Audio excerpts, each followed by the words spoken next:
Good morning, everyone. We are here in Module 2, Lesson 3, Types of Major Accounts. And our desired learning outcome for this lesson is that at the end of this lesson, you will know how to elaborate the types of journals and ledgers for transactions, and then you'll indicate the importance of chart of accounts in the general ledger. Okay. Now, as you all know, we have tackled this previously. Yung kaning accounts, mga major accounts, major classification of an accounts, wherein accounts refer to the accounting records of a business, financial activities, and these are records of debit and credit entries. So, all of these, si asset, na siya mga records of debit and credit, the same with liabilities, equity, revenues or income, then expenses. So this is our 5 major classification of an account. And under balance sheet or statement of financial position, so natay tulo, diba? So you could remember, we have asset, liability, and equity under statement of financial position, or what we call balance sheet. Then we also have revenues or income, then and expenses, that is under income statement or statement of financial performance. So first, we will discuss what is asset. I think you also have an idea kung saan yung asset, no? So in definition, this is an economic resource of which the business controls. Ang ginakontrol ni business is expected to provide future economic benefits and gives rise to cash inflow, reduces expenses, raise sales in the future. So, meaning, na mo pasok na cash sa imong business, makababa po siya expenses, and maka-raise siya og sales. Example, nakabaligya ka og inventory. If you have tried ka na mamaligya og mga yema, mga munchkins and all that, mga food diri sa school, so once mamaligya ka or nakabaligya na ka, let's say nakabaligya ka og 5 ka yema, so therefore nainipasok sa imuha nga cash, that's cash inflow, and na-reduce na to imuhang expenses, diba, namalit mo kang ingredients to make a yema, so therefore once you sold an inventory, it would mean that you also reduced your expenses and therefore raise your sales. Okay? The same with collecting receivables, no? Kadawat na ka sa imong mga dawatunon. So, all of these items, these are under assets. However, kani siya from cash, supplies, inventory, equipment, furniture and fixtures, prepaid expenses, intangibles, nani siya mga classifications. And may pahapyaw na punta na discussion ani with regards to current asset, no? So there are 3 classifications of asset. No, first, natay current asset. Second, we have non-current asset, and third, we have contra asset. So we will explain that one by one. Then, when we say current assets, these are assets expected to be converted into cash, sold, or used up within the normal operating cycle, or within 12 months, whichever is longer. Kung may normal operating cycle, meaning kung unsay normal na business cycle nila. Let's say si Toyota Company, na sila normal operating cycle of 24 months. Since nagabaligya man si Toyota cars, for example, then example po, ilahang normal operating cycle would be 24 hours. Therefore, katoy lang mga cars nga gibaligya 24 months and below, that would be classified as current asset. However, if they have an asset beyond 24 months, meaning 25 months and so on, classify na siya as non-current asset. Okay? So, normal operating cycle, in definition, this is the time it takes for the business to turn cash into inventory, then sales, and then back into cash.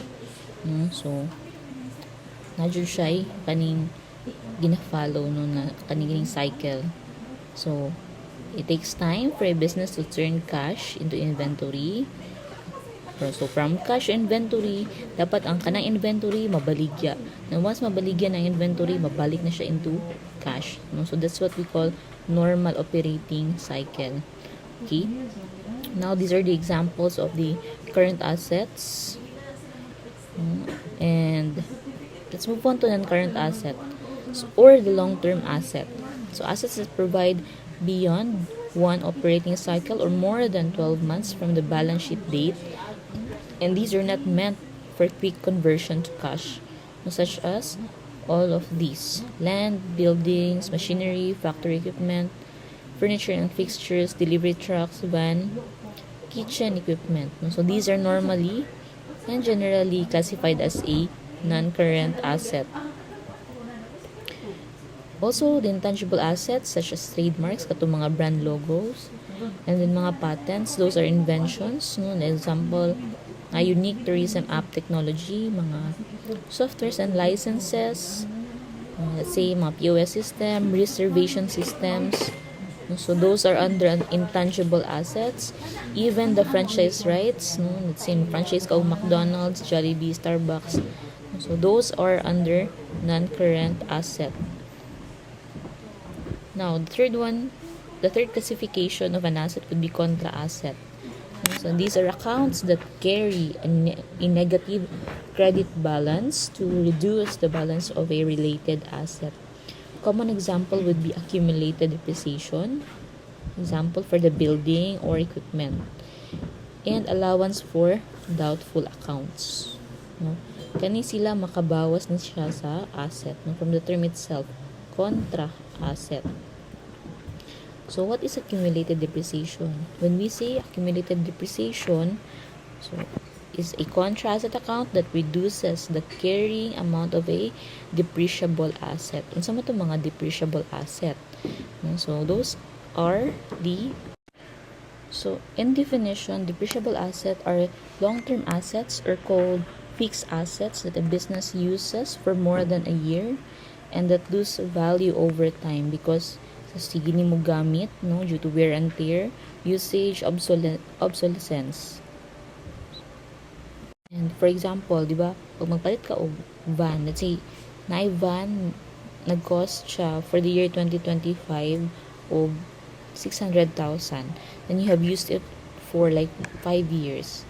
Bang, usually ang van is sige ni mo gamit, no, na yung mga rust, mag-fade iyang paint, and the rest of the kanang parts niya is mag-reduce ang iyahang value, no, sa sige nimo og gamit. Okay, so that's why all of these kaning mga under sa mga fixed as sa mga non-current asset would be kaning depreciable siya, like building, equipment, machineries, mga trucks, and the likes. So another definition for the accumulated depreciation is that this is the total of all depreciation expense recorded since the asset was placed in service. Now, this is our basic formula to get the carrying amount or the book value of the asset. Example, we have equipment. We purchased it on January 1, 2025 worth 100,000. And less na to na ang accumulated depreciation for the equipment, which is 10,000. Now, the carrying amount would be 90,000 at the end of the year. So, kana lang, very basic na formula na to. Asset, na long-term, fixed asset, less the accumulated depreciation equals the carrying amount. Now, what is allowance for doubtful accounts? And this is a contra asset account that represents the portion of an accounts receivable a company does not expect to collect based on historical experience, no? Current conditions, and reasonable forecast of future collectability. So, diba? Pumunta doubtful allowance for doubtful accounts. For example, na kay friend karon, no? Nang ginapautang nimo normally. Every month ginapautang nimo. So, let's say, na kay ginapautang siya nga 10,000 every month. And every time mag-collect po ka sa iya ha, mas pila lang yung ginabayad, 7,000.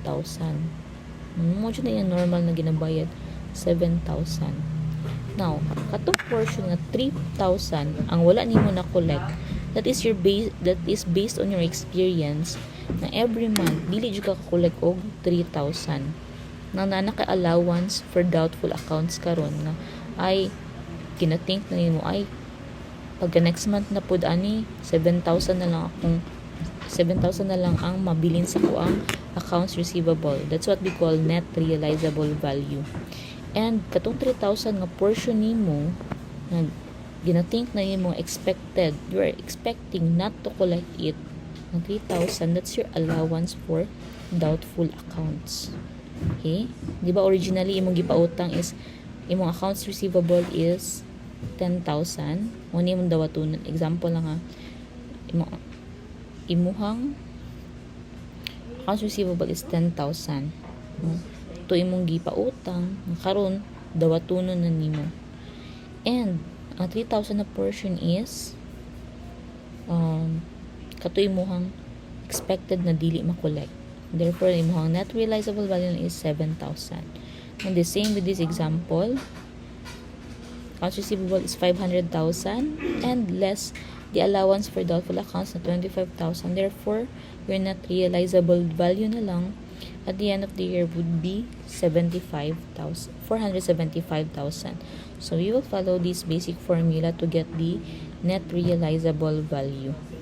Okay, please take note of this. And then another example. Now, a company has accounts receivable of 100,000. Based on the past experience, about 5% will not be collected. So, how much would be the net realizable value? Ang 5% daw sa 100,000. Expected na nimo nga, dili nimo makolekta. So, how much would be the 5% of the 100,000? That's 5,000. Therefore, that is your allowance for doubtful accounts. And we will follow this formula. Originally, your accounts receivable would be 100,000 less the allowance for doubtful accounts, which is the 5% of the 100,000. Therefore, your net realizable value, imuha na lang yung dawatunon at the end of the year would be, or imong ma-realize na lang at the end of the year would be 95,000. Let us now proceed to liabilities. So, as we all know, liability is a present obligation of an entity arising from past events, the settlement of which is expected to produce an outflow of resources. So, present obligation siya ha. Remember the definition of liability. Now, liabilities also has a classification. Tulog gihapon. Current liability, non-current liability, and contingent liability. So when we say current liability, this is a debt or obligation that a business must pay within 1 year or within its normal operating cycle. So yung utang na bayaran within 12 months or normal business cycle. Such as mga accounts payable, mga utang nimo sa suppliers, it is presumed to be paid within 1 year. Also, the salaries payable. Diba, mga employees, ginabayaran gina sila monthly or even every 15th. So, these are meant to be paid within 1 year. Even the taxes payable. Kada sweldo sa empleyado, usually, na siya ginabayad sa tax. Ginabayad na tax. So, muna normal. That's why taxes payable is under the current liabilities. Even the short-term bank loan that is due within 12 months and the unearned revenue. Wherein, unearned revenue is the money a business receives in advance for goods or services it has not yet delivered. Napaka-obligasyon na mag-render og service. Bisan pa og nabayaran ka. Okay, that's unearned revenue. Next is we have non-current liability, are obligations not due to be settled within the entity's normal operating cycle or within 12 months. Okay, not due, not due to be settled within normal operating cycle, or not due to be settled within 12 months. So for example, we have long-term loans or bonds payable, such as bank loans, bond maturing after 1 year. So normally, pag mangutang ta sa bangko na mga periods or mga terms, no, that say mangutang ta for 3 years, 5 years, or 10 years. So those bonds or those loans that mature after 1 year, those are under non-current liability. And even ang lease liabilities, the non-current portion only. Okay? So example, nagrenta ka karon. You have a lease contract for 5 years. So sa lease contract ana, say nag-start ka og renta January 2025. So from January 2025, February, March, April, May, June, July, August, September, October, November, December 2025, those 12 months are considered as current liability. And those beyond 12 months, starting January 2026 onwards until your lease contract ends, those are classified as a non-current liability. And that's why na disclaimer diri lease liabilities under non-current portion. Okay. The third classification would be the contingent liability. So these are not sure debts yet. Dili pa ka sure nga utang na siya. And they might happen in the future depending on the result of the uncertain event. So, ang business does not know for sure if it will pay or not. That's why contingent pa siya. Example, if the company loses the case, so let's say ABS-CBN loses the case, the court may require the company to pay damages, magbayad og fines, or magbayad og settlement money. Then this becomes a real liability because the payment is certain. However, if the company wins the case, the company does not pay anything and the contingent liability disappears. So that's why case-to-case basis na siya depending on the result of an uncertain event. So, there are 3 things to remember. 3 scenarios to remember kapag contingent liability. Okay? So, diba, under US GAAP, musay definition niya. So, contingent liability, as per GAAP, is an existing uncertain situation that might result in a future loss depending on the outcome of an event. No? So, magdepende dyan siya sa outcome sa event. Now, there are 3 things diba to consider. So, remember this. If the loss is probable and can be reasonably estimated, it must be recorded as a liability. Probable and reasonably estimated. I-record na to sa liability. Then, if the loss naman is possible but not probable, it should be disclosed lang into the notes to financial statements.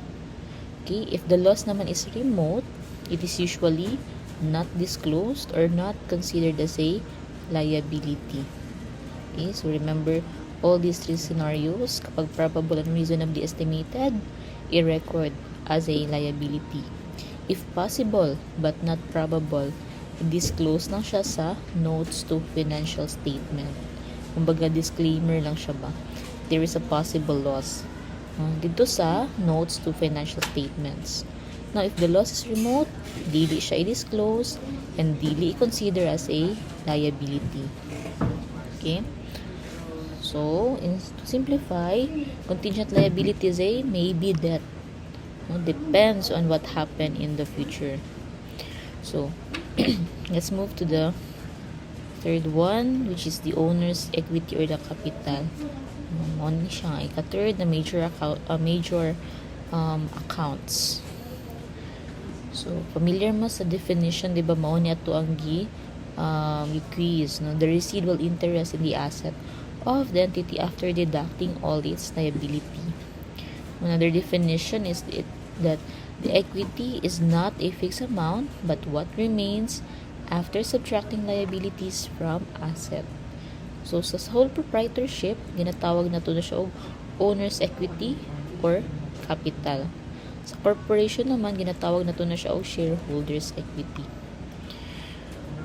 For example, sa sole proprietorship, si Sarah started coffee shop. So, na siya asset si Sarah worth 800,000 and liabilities naman is 300,000. So, how much is the capital? Using the basic accounting equation, we will have this asset equals liabilities plus capital. Under asset, we have 800,000. Liability naman, we have 300,000. How much is the capital? 500,000. As you remember sa inyong basic na math or basic ninyo na algebra, kapag mag-transpose ta kani, if i-transfer na to diri magiging from positive magiging negative ang symbol.